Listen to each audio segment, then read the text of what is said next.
In today's video, I'm going to show you exactly how to pattern a sketch in Fusion 360 using the most efficient methods available today.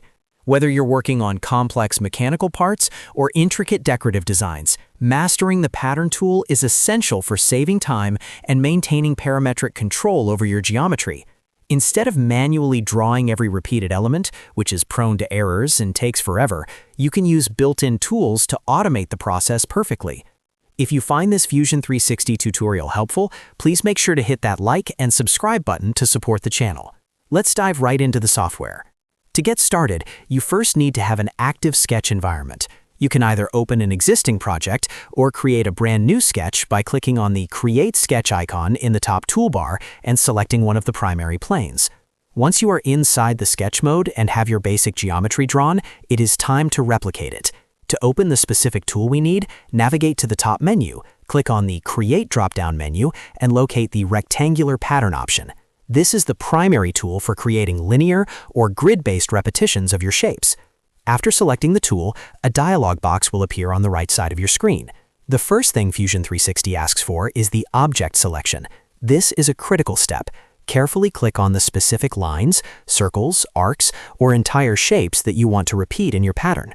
You can also click and drag to draw a selection box around multiple elements at once to speed things up. Once your objects are highlighted in blue, you need to click on the Direction Selection button in the dialog box. Now go to your sketch and click on a straight line or one of the origin axes to define exactly which way the pattern should move. You will see blue arrows appear on your screen indicating the direction of the upcoming copies. Our next step is to define the quantity. In the Quantity field within the dialog box, enter the specific number of copies you desire for the final result. Keep in mind that Fusion 360 counts the original object as number 1, so if you want 3 copies plus the original, you would enter 4. After setting the count, we need to focus on the spacing. You can choose between extent or spacing in the Distance type menu. Enter the numerical value for the distance between each copy or the total length of the pattern. You can use the physical arrow handles on the screen to drag the pattern into place, or for better precision, type the exact millimeter value into the input field. If you need a grid, you can repeat this process for the second direction arrow as well. Review the preview on your canvas to make sure everything looks aligned and accurate. If you are satisfied with how the repeated geometry is laid out, go ahead and click the OK button in the dialog box.